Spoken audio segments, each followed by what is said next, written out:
שלום, נמצאת איתנו היום גלעד רדליך כהן. גלעד היא גרונטולוגית, מומחית לגיל השלישי ומגשרת במשפחה. אני מכיר אותה כבר מעל עשור. עובדת בתחום הסיוע למשפחות במציאת סידור חוץ ביתי, דיור מוגן ועד מחלקות סיעוד. נלחמת בתופעת הגילנות. פעם הזקן היה ראש המשפחה, איש בעל ידע, והיום לא סופרים אותו. אז נחמד לי מאוד לארח אותך פה היום, גלעד, וספרי לי קצת עצמך, איך הגעת למקצוע הזה? אז א', תודה רבה, תומר. בטעות, כמו הרבה דברים שקורים לנו בחיים, קרה לי בטעות. אני בכלל לא חשבתי שאני אעבוד בתחום הזה, עבדתי בתור מעצבת פנים, הבן שלי נפצע יום אחד בבית ספר, חזרתי הביתה בהיסטריה, לא קרה כלום, אבל אני החלטתי שאני מחפשת עבודה 5 דקות מהבית. 5 דקות מהבית הייתה מודעה בעיתון לפני 27 שנה, מחפשים מישהי עם שיווק, עם ידע ביחסי אנוש ומעצבת פנים. והגעתי לעבוד בתוך דיור מוגן, והתאהבתי בגיל השלישי. הזקנים, יש להם סיפורים, ידע וכוח שאין לאף אחד אחר, זה לא יעזור. אז ככה הגעתי לזה, ומשם כבר התגלגלתי, ואני 27 שנה בתחום. ספרי לי קצת, מה ההבדלים בין בית דיור מוגן לבית אבות? זה רק סמנטיקה או שיש יש הבדל מהותי? אוקיי, שאלה נהדרת. אז הזקנים מתחלקים לארבע קטגוריות. דיור מוגן מיועד לאנשים בני 60 פלוס שרוצים לגור בקאנטרי, שהם רוצים איכות חיים, לא אכפת להם לדירה יותר קטנה מהדירה שהם גרים בה, אבל יש להם חוגים, הרצאות, רופא שנמצא, אחות 24/7, אבל הם אנשים שחייבים להתקבל שהם עצמאים לגמרי, שאין להם שום בעיה תפקודית או בעיה בזיכרון. בית אבות מיועד לאנשים שקצת יותר צריכים עזרה, וזה מתחלק לשלוש, כמו כל דבר בצבא. הדבר הראשון זה אנשים עצמאים שרוצים בית אבות לעצמאים. הם רוצים קצת יותר מעטפת מהדיור מוגן וקצת פחות חוגים. הם רוצים 3 ארוחות שידאגו להם, הם לא רוצים לבשל, הם רוצים שיבואו כל יום לסדר להם את המיטה ולא רק פעם בשבוע לנקות להם את הדירה. הם רוצים יותר דברים מובנים, והדבר הזה, בניגוד לדיור מוגן, חלק מהמקומות אפשר גם לקבל סיוע כלכלי מהרווחה, ועל זה אנחנו נרחיב אחר כך. בתי אבות זה גם מחלקות. מחלקה לסיעודית, זה בן אדם בכיסא גלגלים, לא יכול להתקבל לא לדיור מוגן ולא לבתי אבות לעצמאים. הוא יכול אחר כך, אם קורה לו משהו, להישאר שם, אבל הוא לא יכול להתקבל. וגם אם הוא צליל לגמרי, לצערי, זה מאוד עצוב. בזמנו פנה אליי, שהתחלתי את הקריירה, איש בכיסא גלגלים, מנכ"ל של חברה מאוד גדולה, שרצה להתקרב מירושלים לאזור המרכז, ליד הילדים שלו, והמנכ"ל שלי לא הסכים שאני אפילו לראיין אותו. הוא אמר לי, הוא בכיסא גלגלים, הוא סיעודי, נקודה. לא היה לו לא מטפל, הוא ביקש רק אישור למאחזים. הייתה חוויה מאוד קשה מבחינתי, כי ממש התפרצתי עליו, אמרתי לו, וואו, זה יכול להיות אחד החיילים שלך בצבא, שהפך להיות סיעודי, אבל לצערי זה ככה. ויש את האנשים הכי חמודים, אלה שמתהלכים, ויש להם בעיות זיכרון, שאז הם מחלקה שהיא מחלקה מוגנת, שהפחד שהם ילכו לאיבוד הולך ונעלם, כי נכנסים ויוצאים עם קוד, אבל הם מנהלים את החיים בתוך המוסד. סיעודים ואנשים שחולים באלצהיימר, דימנציה וכולי, הם אנשים שיכולים חלקם לקבל סיוע מהמדינה, ממשרד הבריאות, ופה גם אני נכנסת לתמונה. אז יש לכם 4 סוגי אוכלוסייה שבהם אני מטפלת. אז יש חשיבות למעשה למועד שבו אותו זקן, קשיש, מבקש להיכנס למערכת, ואז ככל שהוא עושה את זה יותר מוקדם, הוא יכול להגיע למקום יותר טוב, שאחר כך יסרב לקבל אותו במידה והמצב שלו יהיה פחות טוב. נכון, אז אני מסתכלת על החברים שלי. אני צעירה בחבורה, אוטוטו 62, חלקם בני 65 ו-70. הילדים כבר יצאו מהקן, והם גרים בדירה מאוד מאוד גדולה. וזה השלב שהם ממש מדברים איתי עכשיו, האם לצאת, לקנות דירה יותר קטנה ולמכור את הדירה הזאת, או להשכיר ולשכור, או האם לצאת לדיור מוגן. וזה מה שאני מסבירה להם. אף אחד לא יודע מה יכול לקרות מחר. אימא של חבר מאוד מאוד קרוב דיברה איתי על לצאת לדיור מוגן, ואפילו הלכנו לראות מקומות, והיא אמרה לי, בחרנו, אבל זה יקרה בעוד שנה. לא עבר חודש וחצי, היא נפלה ושברה אגן, והיא כבר בכיסא גלגלים, צלולה וחמודה, ממש חמודה. אבל היא כבר לא תוכל להתקבל לדיור מוגן שהיא בחרה בו. אז גם היתרון נוסף שאני יודע שבדיורים המוגנים, לפחות מה שאת מייצגת, בניגוד לדירות קטנות, יש ממ"דים וביטחון מלא. אז יש ביטחון משני סוגים. אחד, יש ביטחון רפואי. הביטחון הרפואי הוא בעצם נותן לנו את זה שיש אחות 24/7, ויש רופא 5 ימים בשבוע, וזה רופא שמכיר את ה-200, 300, 350 דיירים בדיור מוגן, זה הקהל שלו. זה לא הרופא של קופת חולים שאתה הולך אליו ואתה אחד מתוך אלפים רבים, הוא מכיר כל אחד בשם ואת ההיסטוריה הרפואית שלו. אז זה קודם כל. אחרי זה יש ביטחון פיזי, שיש שמירה 24/7.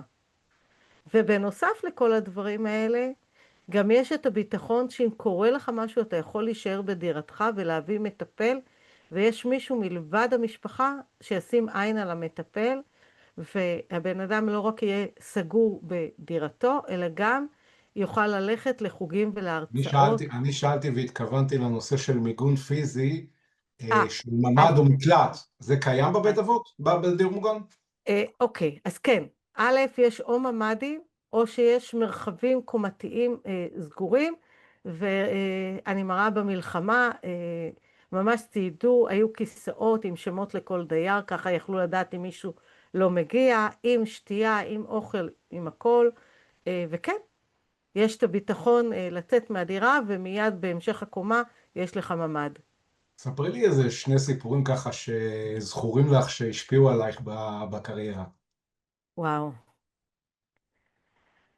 אז נתחיל בסיפור על גברת מפתח תקווה, שפנה אליי אחיין שלה, היא גברת ערירית, גברת מקסימה, אוכלוסייה צלולה, שהפכה להיות סיעודית, והאחיין גר בחיפה והיא בפתח תקווה.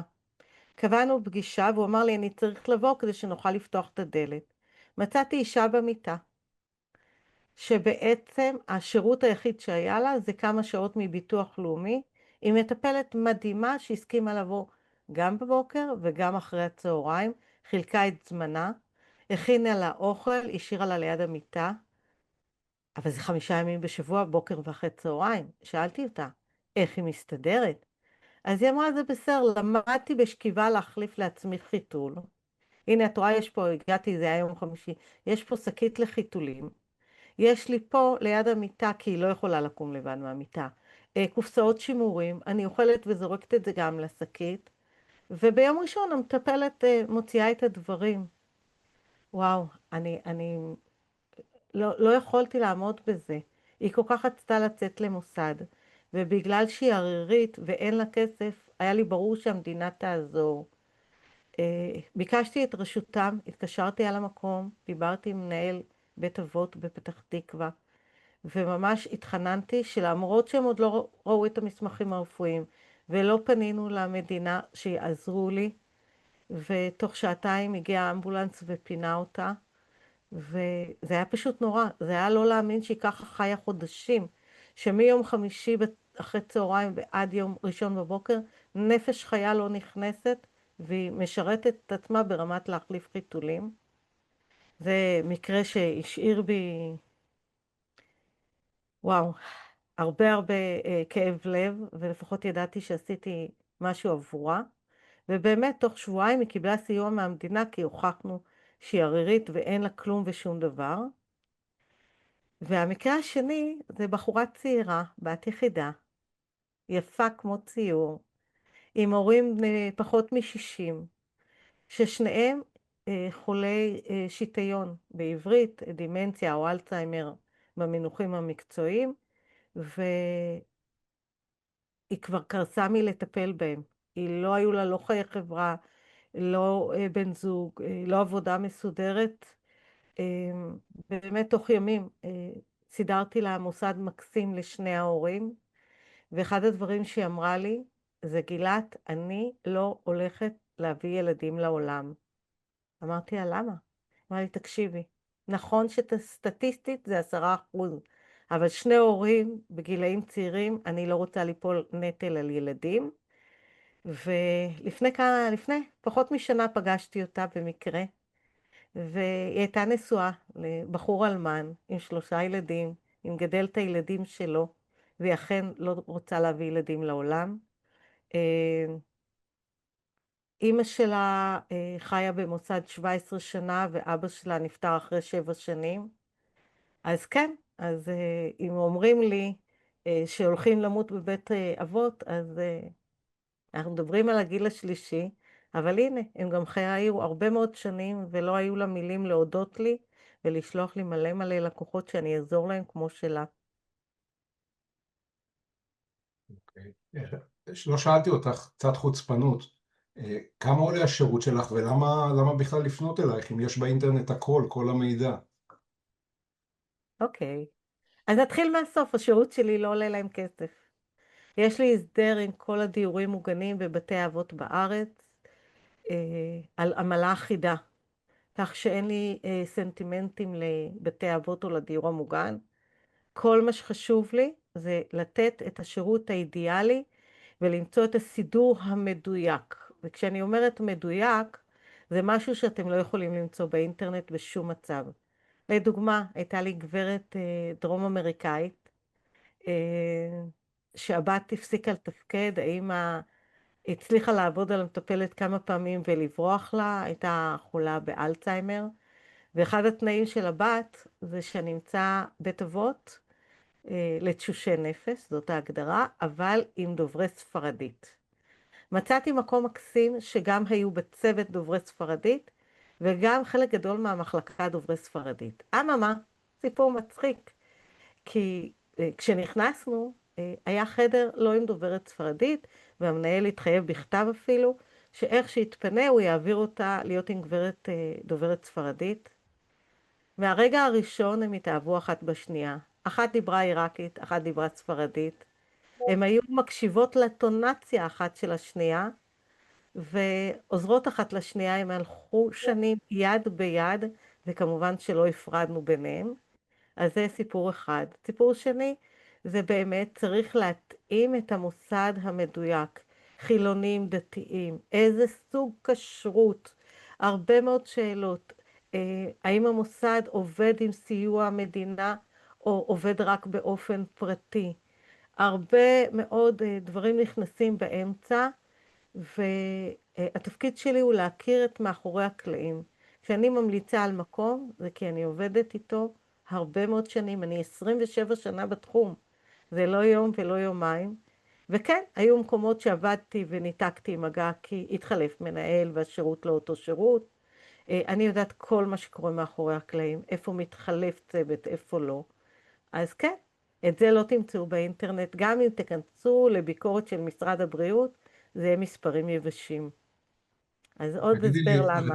רציתי לדעת ככה, דיברנו על כסף, אז את אומרת שהשירות שלך הוא ניתן ללא עלות למשפחות או לקשישים, אבל אומרים שדיור מוגן ובתי אבות זה לעשירים, אז תסבירי לי רגע לגבי, אמרת סיוע מהמדינה, מה עושים עם זה? למי מגיע סיוע מהמדינה? אוקיי, אז דיור מוגן זה פרטי. דיור מוגן אני יכולה למצוא לכם דירות מ-300,000 שקל ועד הדירה הכי יקרה שאני ראיתי זה 6 מיליון. כל דבר באמצע. אז זה באמת לבחור את המקום הנכון, לכולם יש אז זה חוקים מחיר והרצאות. לקנייה? למה זה מחיר? זה מתחלק ל3 אפשרויות, זה פיקדון שנשחק עד 50%, עוד דמי כניסה שנגמרים תוך בין 3 ל5 שנים, שזה פחות כסף, או רק בחודשי. יש המון המון אופציות, וכשהולכים דרכי אני מראש אומרת לאנשי השיווק מה אני רוצה לראות, גודל דירה, מיקום דירה, איזה נוף, ובעיקר על איזה תוכנית כלכלית ומה הדרישות. אז זה אופרה אחת שהיא ממש חוויה, ולפעמים הילדים אפילו לא מודעים שההורים רוצים למצוא דיור מוגן, ואני פה נכנסת ומסתובבת איתם ומראה להם ונותנת להם את כל הדברים מאחורי הקלעים, וזה באמת, זה מיועד לאנשים שיש להם איזושהי פנסיה כי זה אי אפשר לחיות רק מביטוח לאומי. ברגע שאני מדברת על מחלקות או על בית אבות לעצמאים תשושים, בתי אבות לעצמאים תשושים אפשר לקבל סיוע ממשרד הרווחה.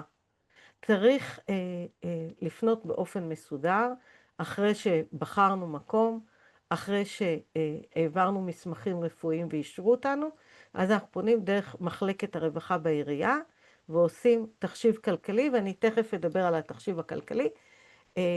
סיעודיים ותשושי נפש, כנ"ל אפשר להיכנס או באופן פרטי, או דרך סיוע של המדינה. בית אבות לעצמאים תשושים מתחיל ב-13,000 שקל לאדם לחודש, ומחלקות סיעודיות או תשושי נפש זה 18,000 שקל וצפונה. כדי לקבל כמה סיוע, המדינה משלמת? נדע. איך אנחנו מקבלים סיוע? אני מתחקרת את המשפחה. ממש חקירה מעמיקה. כי בשלושת האופציות האלה, בין אם זה דרך הרווחה, בין אם זה דרך משרד הבריאות, אנחנו נכנסים לתחשיב מה יש לזקן, ולחילופין, האם הוא נשוי או חי לבד, הרבה מאוד שאלות, חסכונות, ניירות ערך, נכסים וכולי, ביטוח סיעודי. ואם אנחנו מדברים על זה שיש ילדים, כן, ילדים יקרים, גם אנחנו צריכים להשתתף בהוצאות של הכנסה של הורה למוסד, זה חוק. יש חוק מזונות מ-1956 שמחייב אותנו להשתתף בהכנסה של ההורים לבית אבות. זה ההוצאה. לא שוויוני. כן. יכול להיות ילד שישלם 100 שקלים, ילד שלא ישלם בכלל, וילד שישלם 2,000 שקלים. החוכמה שלי היא באמת לעבור ילד ולנסות עם יכולות הגישור שלי להגיע להסכמות. כי אני מסבירה את הלמה, אני מסבירה איזה פתרונות אנחנו יכולים לפתור בלונגרן, ולכן, לצערי לא כל הילדים מסכימים. אני אספר לך סיפור מאוד עצוב לטעמי. לפני הרבה שנים התקשרה אליי עובדת סוציאלית, אמרה לי, גילת, תקשיבי, יש לי פה אישה בת 100, סיעודית, שחייבים להוציא אותה עוד היום למחלקה סיעודית. הילדים לא כך שיתפו פעולה, הם מוכנים להיפגש איתך. התקשרו אליי 3 ילדים מדהימים מראש העין, קבעו איתי פגישה, כל אחד מכם סיפר לי, באמת שיתף אותי כמה אימא מלאך, כמה היא עזרה בגידול הילדים, הנכדים והנינים, מלאך משמיים. הגעתי לבית שיושב על, להערכתי, 2 דונם, בית קטן, מט ליפול, מזעזע. הגברת חיה מביטוח לאומי, אני יושבת עם 3 הילדים, האישה בבית חולים, מחכה שנוציא אותה, וטיפות, טיפות בגשם אנחנו יושבים בתוך הבית, לא בחצר. אני עושה איתם תחשיב שיקחו מהאימא את הביטוח לאומי פחות 500 שקל שנשאר לה דמי כיס. הבת, עקרת בית, הייתה תמיד, תבינו שעם האימא בת 100 ילדים לא צעירים. לא תצטרך לשלם כי היא חיה גם רק מביטוח לאומי. אני מדברת עם הבן האמצעי שגר גם הוא בראש העין, עבד בעירייה. עשיתי איתו חשבון שאולי הוא ישתתף ב-120 עד 150 שקל, ומה לעשות, הבן בכוכב יאיר, גמלאי של הצבא, גמלאי של עוד מוסד, יצטרך להשתתף במשהו כמו למעלה מ1,000 שקל. בוחנים ואותו, אצל הקשישים או אצל הילדים שלהם את הנכסים? זאת אומרת, יש להם גם דירה או דברים כאלה, או שעל זה לא מסתכלים, רק על לא, לא, ההכנסות? לא, רק על ההכנסות. אני מוכיחה הלוואות, דברים, כל מיני זאת אומרת, דברים נוספים. נגיד אם יש לקשיש דירה, עדיף שהוא יעביר אותה בעודו בחיים לילדים לא, כדי שהוא לא יקבל שכירות. לא, חס וחלילה. אם העברנו דירה, אפילו ללא תמורה ב5 שנים האחרונות, לא מגיע לנו 5 שנים שקל מהמדינה, ולא משנה אם הדירה בחיפה שווה 500 שקל, או בתל אביב 5 מיליון. אז אני אגמור רגע את הסיפור. ברגע שאמרתי כמה כל ילד יצטרך להשתתף, כמה ילד שצריך היה להשתתף משמעותית, ואמר לי במילים האלה, אני לא אשכח את זה, שהכלבה תמות מהבית.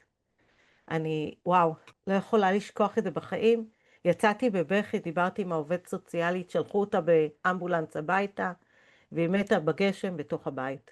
אז יש הרבה דרכים חכמות, וגם ניסיתי להגיע לפשרות, כי בכל זאת 2 דונם זה לא מעט כסף, ואחרי מותה יכלו להתחלק בזה, אז לא.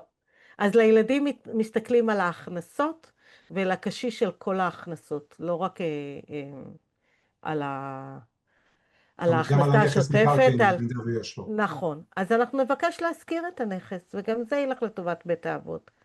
רוב האנשים מגיע להם סיוע מאוד יפה, הם לא יודעים עד כמה יפה.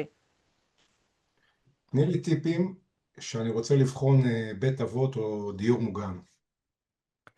אז זה 2 דברים שונים, אז כמו שאמרתי, דיור מוגן, כאשר אני הולכת עם משפחה, ואנחנו מתלבטים בין 2-3 מוסדות, אני לוקחת את לוח האירועים, ואני אומרת להם, תבחרו משהו שמעניין אתכם, ואני דואגת שיאפשרו להם להיכנס עוד לפני כן להרצאה, ולהכיר את האוכלוסייה, ואז הם מוצאים אנשים בדרך כלל שהם הכירו, כי זה אותו מיליה, וגם אני דואגת שיכירו להם את האנשים מאותה עיר שהם עוזבים, ואז יותר קל להם לבחור, כי זה לא נכס נדל"ני, אני לא בוחר רק דירה. אני בוחר איכות חיים, מי שנותן לי יותר הרצאות וחוגים, ואם הבריכה היא רק לרשותנו, מזכירים אותה אחרי צהריים גם לילדים של השכונה. יש המון דברים שאני בודקת, גם כל מיני דברים עם האותיות הקטנות, תוך כמה זמן מחזירים לילדים את הכסף כאשר קורה להורה משהו, הרבה מאוד דברים, ואני גם בדרך כלל ממליצה להיעזר בחוזה עם עורך דין שמומחה לדיורים מוגנים. לגבי בחירת בית אבות, לא כל הנוצאת זהב.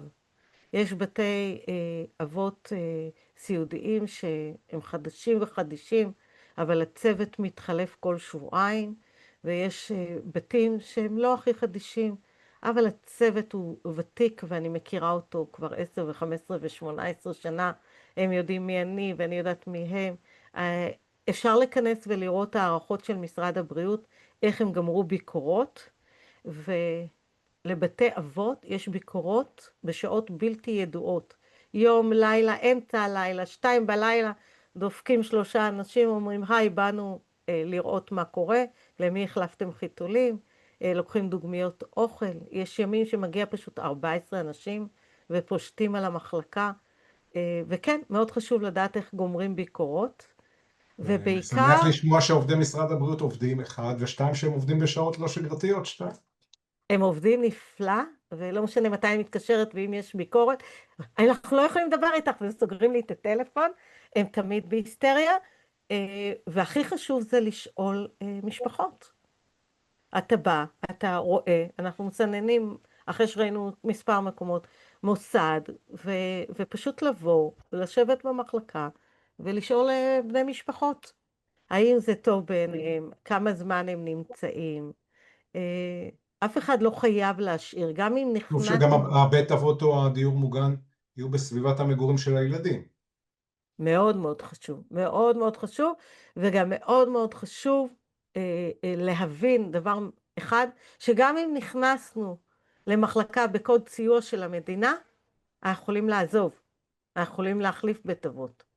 זאת אומרת שלא לעולם חוסן, הם לא יחזיקו אותנו ויגידו זהו אתם פה forever, ולכן חשוב מאוד שהצוות תמיד תמיד ימשיך ויהיה נחמד אלינו. אני כן אומרת שיש דברים שאנחנו לא יכולים לדעת, כי אם אנחנו רואים מטפל צועק על מטופל, זה לפעמים לא כי הוא צועק על מטופל, אלא כי לפעמים המטופל מסרב לשים את מכשיר השמיעה, ואם לא יצעקו לידו, הוא לא ישמע את המטפל. אבל כן, אם רואים משהו חריג, בשביל זה יש את העובדת הסוציאלית, את המנהל, והמשפחות שלי יודעות שגם אחרי 5 ו8 שנים הם יכולים לפנות אליי ואני אייצג אותם מול הצוות ואבדוק נושא, אבל אני אומרת שוב, צריך תמיד לבדוק את זה, והזקנים החמודים, חלק מהבעיית זיכרון, זה הבעיה היא של לקחו לי, גנבו לי, אז צריך לקחת גם את זה בערבון מוגבל ולהבין שהכל מתועד במצלמות. זאת אומרת, אם מישהו אמר, גנבו לי את הסוודר, כבר קרה לי שמישהי אמרה, המטפלת הזאת והזאת גנבה לי את הסוודר, סוודר בן 100 בערך, ונכנסו במצלמות, וראו שהמטפלת הבאה נכנסה היא התיישבה על הכיסא ושמה את הסוודר. בכביסה הראשונה זה היה חוזר למקום, אבל הגברת עמדה בצעקה, גנבו לי את הסוודר, אז יכלו למצוא את זה. השכחה והבלבולים זה לא רק אצל הזקנים, זה גם אצלי. תגידי לי, עכשיו מיתוסים בתחום הזה, זה שהמדינה לוקחת את הבית, שנותנים, מסממים מטופלים כדי שישבו בשקט, אין פיקוח. בואי תסבירי לי איך המיתוסים האלה במציאות. אז נפלא, המדינה לא לוקחת את הבית, המדינה מבקשת להשכיר את הבית. גם אם המדינה שמה ידה על חוסה שמשפחתו פחות מטפלת בו, עדיין ברבות הימים הנכס חוסר למשפחה. אם אין משפחה זה כבר משהו אחר. אבל הדבר היחיד שהמדינה מבקשת זה להשכיר את הנכס. היא מבקשת להשכיר את הנכס כאשר כמובן אין בן זוג או ילד שגר עם אותו הורה.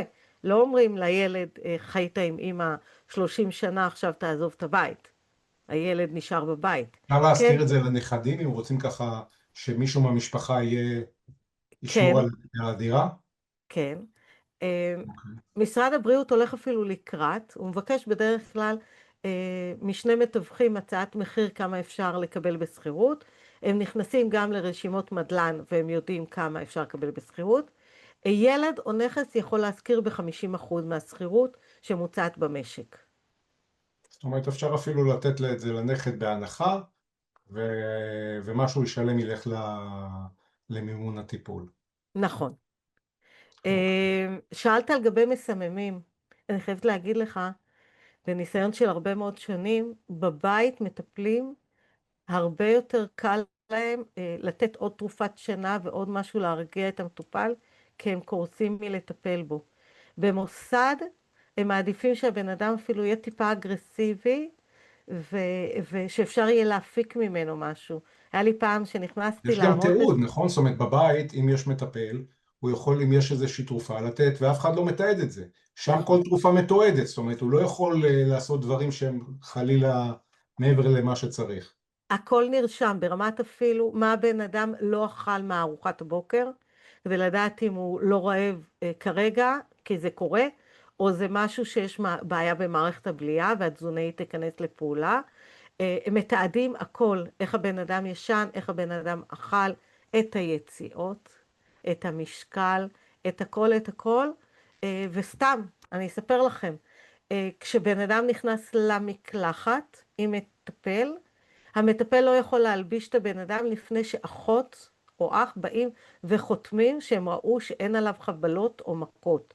אני יכולה להגיד, מאמי זיכרונה לברכה, שהייתה עם קומדין, אם רק היית נוגע בה, היה נראה שטף דם, אבל האחות יודעת את זה, והיא מציינת את זה שיש, וזה אחד הדברים שמשרד הבריאות נכנס, הוא נכנס לביקורת פתע בשעות היום, לא בלילה, שכולם ישנים, הוא מבקש 3-4 אנשים להתחיל תהליך מקלחת מההתחלה, ובודק את הבן אדם, האחות, לא כל הצוות, נכנסת ובודקת שאכן אין צריטות, אין חבלות.